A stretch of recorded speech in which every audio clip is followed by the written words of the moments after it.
ಶ್ರೀ ಗುರು ಬಸವಲಿಂಗಾಯ ನಮಃ. ವಿಶ್ವಗುರು ಜಗತ್ತಿನ ಮೊಟ್ಟ ಮೊದಲನೇ ಪ್ರಜಾಪ್ರಭುತ್ವ ಅಂದರೆ ವಿಶ್ವ ಸಂವಿಧಾನ, ಅನುಭವ ಮಂಟಪ, ಜಾತಿ ರಹಿತ ಧರ್ಮ ಸಹಿತ ಕಲ್ಯಾಣ ರಾಜ್ಯ ನಿರ್ಮಾಣಕ್ಕಾಗಿ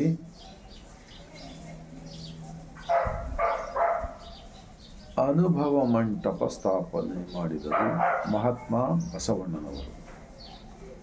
ಈ ಅನುಭವ ಮಂಟಪದಲ್ಲಿ ಎಲ್ಲ ದುಡಿಯುವ ಉತ್ಪಾದಕ ವರ್ಗದವರು ಭಾಗಿಯಾಗಿ ದಿನನಿತ್ಯ ಈ ಜಗತ್ತಿನ ಸತ್ಯವನ್ನು ಅರಿತುಕೊಂಡು ಸ್ವತಂತ್ರ ವಿಚಾರದಿಂದ ಬದುಕಲು ಲಿಂಗ ಆಯತ ಧರ್ಮ ಅಂದರೆ ಬ್ರಹ್ಮಾಂಡದ ಕುರುಹು ಆದ ಇಷ್ಟಲಿಂಗವನ್ನು ಕೊಡೋದರ ಮೂಲಕ ಲಿಂಗ ಆಯತ ಧರ್ಮ ಸ್ಥಾಪನೆ ಮಾಡಿದರು. ಅದಕ್ಕೆ ನಾನು ಹೇಳ್ತಾ ಇರ್ತೀನಿ, ಈ ಭಾರತ ದೇಶ ಲಿಂಗಾಯತ ರಾಷ್ಟ್ರವಾಗಲು ಎಲ್ಲ ರೀತಿಯ ಯೋಗ್ಯತೆ ಇದೆ. ಲಿಂಗ ಆಯತ ರಾಷ್ಟ್ರ. ಸ್ಥಾವರಕ್ಕೆ ಅಳಿವು ಉಂಟು, ಜಂಗಮಕ್ಕೆ ಅಳಿವು ಇಲ್ಲ. ಈ ಸ್ಥಾವರ ದೈವಗಳಿಗೆ ಧಿಕ್ಕರಿಸಿ ಪ್ರತಿಯೊಂದು ಗ್ರಾಮ ಪಟ್ಟಣಗಳಲ್ಲಿ ಬಸವ ಮಂಟಪಗಳು ಅಥವಾ ಅನುಭವ ಮಂಟಪಗಳು ಸ್ಥಾಪನೆ ಮಾಡಿಕೊಂಡು ದಿನನಿತ್ಯ ಒಂದು ತಾಸಾದರೂ ಕೂಡ ಅಲ್ಲಿ ಧ್ಯಾನ, ಪ್ರಾರ್ಥನೆ ಮತ್ತು ವಚನಗಳ ಚಿಂತನೆಗಳನ್ನು ಮಾಡಿದ್ದೇ ಆದರೆ ಇಡೀ ಜಗತ್ತಕ್ಕೆ ವಿಶ್ವಗುರು ನಮ್ಮ ಭಾರತ ದೇಶನೇ ಆಗುತ್ತದೆ. ಅದು ಮಹಾತ್ಮ ಬಸವಣ್ಣನವರು ಸ್ಥಾಪಿಸಿದ ಅನುಭವ ಮಂಟಪದ ಲಿಂಗ ಆಯತ ಧರ್ಮದಿಂದ ಮಾತ್ರ ಎಲ್ಲವೂ ಸಾಧ್ಯವಾಗಲಿದೆ ಎಂದು ನಾನು ಈ ವಚನದ ಗ್ರಂಥದ ಮೂಲಕ ಹೇಳುತ್ತಿದ್ದೇನೆ. ಈಗ ಒಂದು ಬಸವಣ್ಣನವರ ವಚನ. ಬೇವಿನ ಬೀಜವ ಬಿತ್ತಿ, ಬೆಲ್ಲದ ಕಟ್ಟೆಯ ಕಟ್ಟಿ, ಆಕಳ ಹಾಲವ ನೆರೆದು, ಜೇನು ತುಪ್ಪ ಹೊಯ್ದರೆ ಸಿಹಿಯಾಗಬಹುದೇ? ಕಹಿಯಾಗುವುದಲ್ಲದೆ ಶಿವ ಭಕ್ತರಲ್ಲದವರು ನುಡಿಯಲಾಗದು ಕೂಡಲ ಸಂಗಮ ದೇವ. 893 ವರ್ಷಗಳ ಹಿಂದೆ ಬರೆದಿರತಕ್ಕಂತಹ ಈ ಬಸವಣ್ಣನವರ ವಚನ ಇವತ್ತಿಗೂ ಕೂಡ ಈ ದೇಶದಲ್ಲಿ ಬಹಳ ಜರೂರಿ ಇದೆ, ಅರ್ಥ ಮಾಡಿಕೊಳ್ಳುವ ಸಲುವಾಗಿ. ಈಗ ಈ ದೇಶದಲ್ಲಿ ಜಾತಿ ಭೇದ ಭಾವ, ಮೇಲು ಕೀಳು, ಮೂಢ ರೂಢಿ, ಹಲವು ದೈವಗಳ ಮೂಲಕ ಈ ದೇಶವನ್ನು ಆಳ್ತಕ್ಕಂಥ ಈ ಮನುವಾದಿಗಳಿಂದ ನಾವು ಬಿಡುಗಡೆ ಹೊಂದಲು, ಸ್ವತಂತ್ರ ವಿಚಾರದಿಂದ ಬದುಕಲು ಒಂದೇ ಒಂದು ದಾರಿ, ಜಗತ್ತಿನ ಮೊಟ್ಟ ಮೊದಲನೇ ಅನುಭವ ಮಂಟಪ ಬಸವ ಕಲ್ಯಾಣದ ಶರಣರ ವಚನಗಳಿಂದ ಮಾತ್ರ ಸಾಧ್ಯವಿದೆ. ಕಳೆದ 27 ವರ್ಷಗಳ ಹಿಂದೆ ನಾನು ಈ ಮೂಢ ರೂಢಿ, ಈ ಹಲವು ದೈವಗಳಿಗೆ ಬೆನ್ನತ್ತಿ ಹೋಗುವುದು ಎಲ್ಲ ಧಿಕ್ಕಾರ ಮಾಡಿದ್ದೇವೆ. ನೀವು ಕೂಡ ಅರ್ಥ ಮಾಡಿಕೊಳ್ಳಿರಿ, ವಚನಗಳನ್ನು ಓದಿರಿ. ಈ ವಚನಗಳು ಏನು ಹೇಳ್ಕೊಡ್ತಾವಂದರೆ, ಮಣ್ಣು ಬಿಟ್ಟು ಮಡಿಕೆ ಇಲ್ಲ, ತನ್ನ ಬಿಟ್ಟು ದೇವರಿಲ್ಲವೇ ಇಲ್ಲ. ಆ ಕಾರಣಕ್ಕಾಗಿಯೇ ಅಂತರಂಗ ಮತ್ತು ಬಹಿರಂಗ ಶುದ್ಧಿಯನ್ನಾಗಿಟ್ಟುಕೊಂಡು ಬದುಕಿದ ನಮ್ಮ ಬಸವ ಕಲ್ಯಾಣದ ಶರಣರು 770 ಜನ ಅಮರಗಣಗಳು, ಲಕ್ಷದ ಮೇಲೆ 96,000 ಶರಣರಾಗಿ ಹೋಗಿದ್ದಾರೆ ಏಕಕಾಲಕ್ಕೆ. ಇವತ್ತ ಅವರೆಲ್ಲರೂ ಈ ವಚನಗಳಲ್ಲಿ ಜೀವಂತವಾಗಿದ್ದಾರೆ, ಈ ಭೂಮಿಯ ಮೇಲೆ ಸೂರ್ಯ ಚಂದ್ರರು ಇರುವ ತನಕ.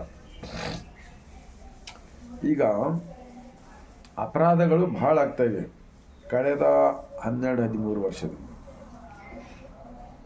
ಆದ್ದರಿಂದ ಅವತ್ತು 12ನೇ ಶತಮಾನದಲ್ಲಿ ಕೂಡ ಇದೇ ರೀತಿ, ಅವಾಗಂತೂ ಸ್ವತಂತ್ರ ಭಾರತ ದೇಶ ಇದ್ದಿಲ್ಲ, ರಾಜರ ಆಡಳಿತವಿತ್ತು. ಈಗ ದೇಶದಲ್ಲಿ ಸರ್ಕಾರವಿದೆ, ಕಾನೂನಿದೆ, ಸಂವಿಧಾನವಿದೆ. ಆದರೂ ಕೂಡ ಇನ್ನೊಬ್ಬರನ್ನ ಮನಸ್ಸನ್ನು ನೋಯಿಸ್ತಕ್ಕಂಥದ್ದು, ಅವರಿಗೆ ಮೇಲು ಕೀಳು ಅಂತಕ್ಕಂಥದ್ದು ನಡೀತಾ ಇದೆ. ಈಗ ಆ ಕಡೆ ಉತ್ತರ ಆ ಖಂಡದಲ್ಲಿ ನಾವು ಯಾವುದೇ ಪಾರ್ಟಿಯ ಬಗ್ಗೆ ಹೇಳ್ತಾ ಇಲ್ಲ, ಒಬ್ಬ ಶ್ರೀ ಮಲ್ಲಿಕಾರ್ಜುನ್ ಖರ್ಗೆ ಇಡೀ ಭಾರತ ದೇಶದ ಕಾಂಗ್ರೆಸ್ ಪಾರ್ಟಿಯ ಅಧ್ಯಕ್ಷರವರು. ಅವರು ದಲಿತ ವರ್ಗದವರು ಅಂಥೇಳಿ ಅಲ್ಲಿ ಯಾವುದೋ ಒಂದು ಗ್ರೌಂಡಲ್ಲಿ ಪ್ರಚಾರಕ್ಕೆ ಹೋದಾಗ ಇವರು ದಲಿತರಿದ್ದಾರೆ, ಇವರು ಹಾಗಿದ್ದಾರೆ ಹೀಗಿದ್ದಾರೆ ಅಂಥೇಳಿ ಅಲ್ಲಿ ಹೋಮ ಹವನವನ್ನು ಮಾಡಿ ಅದು ಶುದ್ಧೀಕರಣ ಮಾಡಿದ್ದಾರಂತೆ.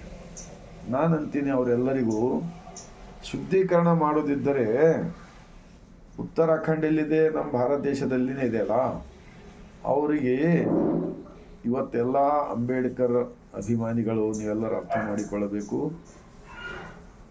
ಅಂತಹ ಜನಗಳಿಗೆ ಉತ್ತರ ಕೊಡಬೇಕಾದರೆ ಬಸವಣ್ಣನವರು ಸ್ಥಾಪಿಸಿದ ಅನುಭವ ಮಂಟಪದ ಶರಣರ ವಚನಗಳ ಗ್ರಂಥ ಮತ್ತು ಭಾರತ ದೇಶದ ಸಂವಿಧಾನ, ಭಾರತ ರತ್ನ ಡಾಕ್ಟರ್ BR ಅಂಬೇಡ್ಕರ್ಜಿರವರು ಬರೆದ ಸಂವಿಧಾನ ಕೈಯಲ್ಲಿ ಹಿಡಿದುಕೊಂಡು ಅವರಿಗೆ ಉತ್ತರ ಕೊಟ್ಟಿರಿ. ಇದು ಮಾಡ್ತಾ ಇಲ್ಲ ನೀವು ಯಾರು. ಪಾರ್ಲಿಮೆಂಟ್ದಲ್ಲಿ ತಗೊಂಡವರಿ ಬುಕ್ಕ. ಇದರಲ್ಲಿ ಈ ಗ್ರಂಥದಲ್ಲಿ 2500 ವಚನಗಳಿವೆ. ಏನು 33 ಭಾಷೆಯಲ್ಲಿ ಸಿಗುತ್ತವೆ. ಏನು ಯಾರಿಗೆ ಬೇರೆ ಶಬ್ದ ಮಾತಾಡೋ ಅವಶ್ಯಕತೆನೇ ಇಲ್ಲ. ಈಗ ಒಂದು ವಚನ ಇದೆ ಇದರಲ್ಲಿ, ಜಾತಿ ಹಿಡಿದು ಸೂತಕವನ್ನು ಅರಸುವೆ, ಜ್ಯೋತಿ ಹಿಡಿದು ಕತ್ತಲೆಯನ್ನು ಅರಸುವೆ, ಇದೇಕೋ ಮರುಳ ಮಾನವ ಜಾತಿಯಲ್ಲಿ ಅಧಿಕನೆಂಬೆನು, ವಿಪ್ರರು ಶತಕೋಟಿಗಳಿದ್ದಲ್ಲಿ ಫಲವೇನು, ಭಕ್ತ ಶಿರೋಮಣಿ ಎಂಬುದು ವಚನ, ನಮ್ಮ ಕೂಡಲ ಸಂಗನ ಶರಣರ ಪಾದ ಪರುಷ, ನಂಬೋ ಕೆಡಬೇಡ ಮಾನವ, ಕೆಡಬೇಡ ಮಾನವ. ಪಾದವೆಂದರೆ ಕಾಲುಗಳಲ್ಲ, ನಮ್ಮ ಶರಣರು ಆಚರಿಸಿದ ಸೃಷ್ಟಿಕರ್ತನ ಜ್ಞಾನ ವಚನಗಳು. ಅದಕ್ಕೆ ನಮ್ಮ ಶರಣರು ಈ ಹೋಮ ಹವನ ಮತ್ತು ಈ ಮೂಢ ರೂಢಿಗಳು ಇಂಥವೇನು ಎಲ್ಲವೂ ಅವಾಗಲೂ ಮಾಡ್ತಾಯಿದ್ರಂತ ಬರೆದಿದ್ದಾರೆ ಬಸವಣ್ಣವ್ರ ವಚನದಲ್ಲಿ. ಕಿಚ್ಚು ದೈವವೆಂದು ಅದಲ್ಲಿ ಈ ಥರ ಮಾಡಿದಾಗ, ಅದೇ ಸಮಯದಲ್ಲಿ ಮನೆಗೆ ಬೆಂಕಿ ಹತ್ತಿದಾಗ ಬೀದಿಯ ಧೂಳು, ಆ ಟಾಯ್ಲೆಟ್ಲಿಂದ ಹೋಗಿರ್ತಾವೆ ನಾಲಿ ನೀರು ಹಾಕಿ ಬೊಬ್ಬಿ ಹಿಡಿದು ಬೆಂಕಿ ಆರ್ಸ್ಲಕ್ಕೆ ಹೋಗ್ತಿರ್ಲಪ್ಪ. ಮತ್ತು ಅದು ದೇವರಿದೆ ಅಂಥೇಳಿ ಅಂದ್ರೆ ಹೋಗಿ ಬಿಡು ಸುಳ್ಳು ಅಂತೇಳಿ ಸುಮ್ಕೊಳು, ಯಾಕೆ ಕುಂತಿಲ್ಲ ನೀವೆಲ್ಲ. ಅದಕ್ಕೆ ನಾನು ಈ ಪದೇ ಪದೇ ವಚನಗಳ ವಿಡಿಯೋ ಯಾಕೆ ಮಾಡ್ತಿದ್ದೀನಿ ಅಂದರೆ, ದಿನನಿತ್ಯ ಅಪರಾಧಗಳು, ದಿನನಿತ್ಯ ಮನುಷ್ಯರಿಗೆ ಹಿಂಸೆ ಕೊಡ್ತಕ್ಕಂಥದ್ದು ಇದು ನಡೀತಾ ಇದೆ. ಆದ್ದರಿಂದ ಇವತ್ತು ಬಸವಣ್ಣನವರ ಅನುಭವ ಮಂಟಪದ ವಿಚಾರಗಳು ನಂಬಿದವರು, ಭಾರತ ರತ್ನ ಡಾಕ್ಟರ್ BR ಅಂಬೇಡ್ಕರ್ಜಿರವರ ತತ್ವಕ್ಕೆ ನಂಬಿದವರು, ಅವರು ಕೂಡ ಬಸವಣ್ಣನವರ ವಚನಗಳಿಂದ ಬರೆದಿದ್ದಾರೆ. 22 ಪ್ರತಿಜ್ಞೆ ಮಾಡಿಸಿದ್ದಾರೆ ಭಾರತ ರತ್ನ ಡಾಕ್ಟರ್ BR ಅಂಬೇಡ್ಕರ್ಜಿರವರು. ಅವರ ಗ್ರಂಥ ಕೂಡ ನಾನು ಸಂವಿಧಾನದ ಗ್ರಂಥ ಕೂಡ ಓದಿದ್ದೇನೆ. ಜನ ಓದಬೇಕು, ಓದಲಾರದೆ ಏನನ್ನ ಹೇಳಿ ಜನರಿಗೆ ಮರಳು ಮಾಡೋದು ಬೇಡ. ಬ್ರಹ್ಮ ಪದವಿ ಅನ್ನುವಲ್ಲಿ ಬಸವಣ್ಣವ್ರ ವಚನ ಇದೆಯಲ್ಲ, ವಿಷ್ಣು ಪದವಿ ಅನ್ನುವಲ್ಲಿ, ಆದಿ ಪುರಾಣ ಅಸುರರಿಗೆ ಮಾರಿ, ವೇದ ಪುರಾಣ ಹೌತಿಗೆ ಮಾರಿ, ರಾಮ ಪುರಾಣ ರಾಕ್ಷಸರಿಗೆ ಮಾರಿ. ಈ ಯಾವ ನಮಗೆ ಬೇಕಾಗಿಲ್ಲ. ನಮಗೆ ಬೇಕಾಗಿದ್ದು ಶಿಕ್ಷಣ, ಸಂಘಟನೆ, ಹೋರಾಟ. ಅಂದರೆ ಅನ್ಯಾಯವಾದಾಗ ಎಲ್ಲರೂ ಒಂದಾಗಿ ಸತ್ಯದ ಪರವಾಗಿ ಹೋರಾಡಬೇಕಂತೇಳಿ ಭಾರತ ರತ್ನ ಡಾಕ್ಟರ್ BR ಅಂಬೇಡ್ಕರ್ಜಿರವರು ಕೂಡ ಹೇಳಿದರು. ಈಗ ಅಲ್ಲಿ ಇಲ್ಲಿ ಹೋರಾಟ ಮಾಡ್ತಾ ಇದ್ದಾರೆ ಅನ್ಯಾಯದ ವಿರುದ್ಧ. ನೀವು ಈ ಗ್ರಂಥವನ್ನು ಕೈಯಲ್ಲಿ ಹಿಡ್ಕೊಂಡು ಹೋರಾಟ ಮಾಡಿ, 100% ನಿಮ್ಮ ಕೆಲಸ ಸಕ್ಸಸ್ ಆಗುತ್ತದೆ. ನಿಮ್ಮ ಮೇಲೆ ಆಗ್ತಕ್ಕಂಥ ಅನ್ಯಾಯ ಎಲ್ಲ ಆಗ್ಲಿಕ್ಕೆ ತಡೆಗಟ್ಟಲಿಕ್ಕೆ ಸಾಧ್ಯ ಇದೆ. ನಾ ಗ್ಯಾರಂಟಿ ಹೇಳ್ತಾ ಇದ್ದೀನಿ. ಮೊದಲು ಆಚರಣೆಯಲ್ಲಿ ತರಬೇಕು, ಏಕದೇವ ಉಪಾಸಕರಾಗಬೇಕು, ಬುದ್ಧ ಬಸವ ಅಂಬೇಡ್ಕರ್ ಅಭಿಮಾನಿಗಳಾಗಬೇಕು. ಈ ಥರ ಇವತ್ತು ನಾನು ವಿಡಿಯೋ ಮಾಡಿದ್ದೀನಿ. ಯಾಕಪ್ಪ ಅಂದರೆ, ಬೇವಿನ ಬೀಜ ಬಿತ್ತಿ ಒಂದು ಬೇವಿನ ಬೀಜ ಅಂತ ತಿಳ್ಕೊರಿ. ಹೊಲ ಭಾಳ ಚೆನ್ನಾಗಿದೆ ಮಣ್ಣು, ಅಲ್ಲಿ ಬೀಜ ಹಾಕಿ ಸುತ್ತಮುತ್ತ ಬೆಲ್ಲದ ಕಟ್ಟಿ ಆಕಳ ಹಾಲು ಹಾಕಿ ಎರೆದು ಜೇನುತುಪ್ಪ ಹೊಯ್ದರೆ ಸಿಹಿಯಾಗಬಹುದೇ? ಇಷ್ಟೆಲ್ಲ ಮಾಡಿದ್ರು ಕೂಡ ಆ ಬೇವಿನ ಬೀಜ ಮೊಳಕೆ ಎದ್ದು ಗಿಡ ಆಗಿ ಮರ ಆಗಿ ಹೂವಾಗಿ ಕಾಯಿಯಾಗಿ ಹಣ್ಣಾಗಿ ಅದು ಬಾಯಲ್ಲಿ ಹಿಡ್ಕೊಂಡು ನೋಡಿ ಮತ್ತೆ ಕಹಿನೇ ಇರುತ್ತದೆ. ಶಿವಭಕ್ತರಲ್ಲದವರು ನುಡಿಯಲಾಗದು ಕೂಡಲ ಸಂಗಮ ದೇವ. 893 ವರ್ಷಗಳಿಂದ ಅಲ್ಲಿಂದ ಇಲ್ಲಿವರೆಗೂ ಕೂಡ ಬಸವಣ್ಣನವರ ತತ್ವದ ದ್ರೋಹಿಗಳು, ಭಾರತ ರತ್ನ ಡಾಕ್ಟರ್ BR ಅಂಬೇಡ್ಕರ್ಜಿರವರ ಸ್ವತಂತ್ರ ಭಾರತ ದೇಶದ ಸಂವಿಧಾನದ ನಿರ್ಮಾಣದಲ್ಲಿ ಮುಖ್ಯಸ್ಥರಾಗಿದ್ದರಲ್ಲ, ಅವರ ವಿಚಾರಗಳಿಗೆ ಇನ್ನೂ ಕೂಡ ನೋವನ್ನು ಕೊಡ್ತಾ ಇದ್ದಾರೆ. ವಚನಗಳನ್ನು ತಿರುಚತಕ್ಕಂಥ ಕಾರ್ಯ ಮಾಡ್ತಾ ಇದ್ದಾರೆ, ಏನೇನೋ ಹೇಳ್ತಕ್ಕಂಥ ಮಾಡ್ತಾ ಇದ್ದಾರೆ. ಬಸವಣ್ಣ ಎತ್ತು ಹೇಳ್ತಾರೆ, ಎತ್ತು ಆ ಕರಿ ಬಸವಣ್ಣ, ಮರಿ ಬಸವಣ್ಣ, ಎಲ್ಲ ರೀತಿಯಿಂದ ದ್ರೋಹ ಬಗೆತಕ್ಕಂಥ ನಾನು ನೋಡ್ತಾ ಇದ್ದೀನಿ. ಯಾಕೆಂದರೆ ನಾನು ವಚನಗಳನ್ನು ಓದ್ತೀನಲ್ಲ ಬಹಳ. 27 ವರ್ಷಗಳ ಹಿಂದೆ ನಾನು ಧಿಕ್ಕಾರ ಮಾಡಿದ್ದೇನೆ ಇವಕ್ಕೆಲ್ಲ ಮೂಢನಂಬಿಕೆಗಳಿಗೆ. ಅಂಬೇಡ್ಕರ್ ಅಭಿಮಾನಿಗಳೇ, ನಿಮ್ಮೆಲ್ಲರಲ್ಲಿ ಒಂದು ಕಳಕಳಿ ವಿನಂತಿ ಮಾಡ್ಕೊಳ್ತಾ ಇದ್ದೀನಿ, ನೀವು ಯಾರ ಜೊತೆ ಜಗಳ ಆಡೋದು ಬೇಕಾಗಿಲ್ಲ. ವಚನಗಳನ್ನು ಓದಿರಿ. ಬೇಕಾದಷ್ಟು ಅನ್ಯಾಯ ಮಾಡ್ತಕ್ಕಂಥ ವಿರುದ್ಧ ವಚನಗಳಿವೆ, ಸುಳ್ಳು ಗೊಳ್ಳು ಪೊಳ್ಳು ವಿಚಾರಗಳ ವಚನಗಳಿವೆ. ಓದಿರಿ, ಅರ್ಥ ಮಾಡಿಕೊಳ್ಳಿರಿ, ಆಚರಣೆಗೆ ತಂದರೆ ನಿಜಕ್ಕೂ ಆಟೋಮೆಟಿಕ್ ಎಲ್ಲವೂ ಬದಲಾವಣೆ ಆಗುತ್ತದೆ ಏನು ಒಂದು ಈ ರೀತಿ ಹೇಳುತ್ತಾ ನಿಮ್ಮೆಲ್ಲರ ಹೃದಯಕ್ಕೆ ತಟ್ಟಿದೆ. ಆದರೆ ಇವತ್ತಿನ ಈ ವಚನದ ವಿಡಿಯೋ ನಾನು ಯಾಕೆ ಈ ಬೇವಿನ ಬೀಜ ಬಿತ್ತಿ ನೋಡಿ, ಎಷ್ಟು 33 ಕೋಟಿ ಹಲವು ದೈವಗಳು ಸೃಷ್ಟಿ ಮಾಡೋದಾಗಲಿ, ಗುಡಿಗಳನ್ನು ಕಟ್ಟಿ ಅಲ್ಲಿ ಒಂದು ಮೂರ್ತಿ ಸ್ಥಾಪನೆ ಮಾಡಿ ಅಲ್ಲಿಂದ ದುಡ್ಡು ಕೊಳ್ಳೆ ಹೊಡಿತಕ್ಕಂಥದ್ದಾಗಲಿ, ಜನಗಳಿಗೆ ನಡ್ಕೊಂಡು ಹೋಗ್ಲಿಕ್ಕೆ ಕಾವಾಡಿ ಯಾತ್ರೆ ಅಂತೇಳಿ ಮಾಡಿ ಪಾಪ ಅವರಿಗೆ ಅಲ್ಲೇ ದೇವರಿದ್ದಾನೆ, ಎಲ್ಲ ನದಿಗಳೆಲ್ಲ ದೇವ್ರ ನದಿಗಳು ಅಂತ ಹೇಳಿದ್ದಾರೆ. ಈ ಹೊರಗಿನ ದೇಶದಲ್ಲಿ ಇವೆಲ್ಲ ಮಾಡಿದಾರ? ಅಲ್ಲಿ ನದಿಗಳು ನೋಡಿ ಎಷ್ಟು ಸ್ವಚ್ಛ ಆಗಿದೆ, ಅಲ್ಲಿ ಗಾರ್ಡನ್ಗಳು, ನದಿಗಳು, ಅಲ್ಲಿನ ಬೆಟ್ಟ ಕಾಡುಗಳು, ಎಲ್ಲ ಅರಣ್ಯ ಪ್ರದೇಶಗಳು, ಪ್ರಾಣಿಗಳು ಚೆನ್ನಾಗಿವೆ ಅಲ್ಲಿ. ಅವರು ವಾರಕ್ಕೆ ಒಂದ್ಸಲ ಧ್ಯಾನ ಪ್ರಾರ್ಥನೆ ಅವರವರ ಗ್ರಂಥಗಳನ್ನು ಓದುತ್ತಾರೆ. ಅವರು ಇಂಥ ಗ್ರಂಥಗಳ ಮೂಲಕ ಅವರ ಧರ್ಮದ ಗುರುಗಳು ಏನು ಬರೆದಿದ್ದಾರಲ್ಲ ಸತ್ಯ ವೈಜ್ಞಾನಿಕ ವಿಚಾರಗಳು, ಆ ಮೂಲಕ ಅವರು ಜೀವನ ಮಾಡುತ್ತಾರೆ. ಹೊರತಾಗಿ ಕಲ್ಲಿನ ಮೇಲೆ ಹಾಲು ಚೆಲ್ಲುವುದಾಗಲಿ, ನೀರಿನಲ್ಲಿ ಹಾಲು ಚೆಲ್ಲುವುದಾಗಲಿ, ಒಂದು ಟ್ಯಾಂಕರ್ ಹಾಲು ಚೆಲ್ಲೋರಲ್ಲಿ ಉತ್ತರ ಪ್ರದೇಶದಲ್ಲಿ ನೀರಿನಲ್ಲಿ ಉಲ್ಟಾ ಎಲ್ಲ ಮೀನುಗಳು ಜಲಚರ ಪ್ರಾಣಿಗಳೆಲ್ಲ ಸತ್ತು ಹೋಗ್ಬಿಟ್ಟು, ಸೈಯಣಿ ಆಹಾರ ಪದಾರ್ಥಗಳು ಅಡುಗೆ ಅದು ನೀರಿನಲ್ಲಿ ಹಾಕ್ತಾರೆ. ಆ ನೀರು ನಲ್ಲಿ ಇನ್ನೊಂದು ಮಿಕ್ಸ್ ಮಾಡಿದರೆ ಬಹಳ ಹಾನಿಯಾಗುತ್ತದೆ, ಪ್ರಕೃತಿಗೆ ಹಾನಿ.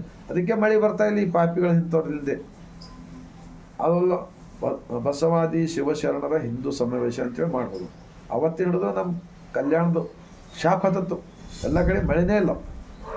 ಬಸವಣ್ಣನವರು ಸ್ಥಾಪಿಸಿದ ಧರ್ಮ ಸಮಾನತೆ ಧರ್ಮ, ಏಕಲಿಂಗಾನಿಷ್ಠೆಯ ಧರ್ಮ, ಜಾತಿ ರಹಿತ ಧರ್ಮ, ಏಕದೇವ ಉಪಾಸನೆಯ ಧರ್ಮ, ದೇಹವೇ ದೇವಾಲಯ ಎಂದು ಹೇಳಿದ ಧರ್ಮ.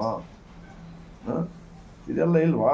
ಇಷ್ಟು ಹೇಳುತ್ತಾ ನಿಮ್ಮೆಲ್ಲರ ಹೃದಯಕ್ಕೆ ಈ ವಿಚಾರಗಳನ್ನು ತಟ್ಟಿದೆ. ಆದರೆ 150 ಕೋಟಿ ಭಾರತೀಯರಿಗೆ ಈ ವಚನದ ವಿಡಿಯೋ ತಲುಪುವ ಕಾರ್ಯ ಆಗಲಿ ಎಂದು ನಾನು ವಿನಂತಿಸಿಕೊಳ್ತಾ ಮತ್ತೊಮ್ಮೆ ಸರ್ವರಿಗೂ ಬಾಗಿದ ತಲೆ ಮುಗಿದ ಕೈಯಿಂದ ಶರಣ.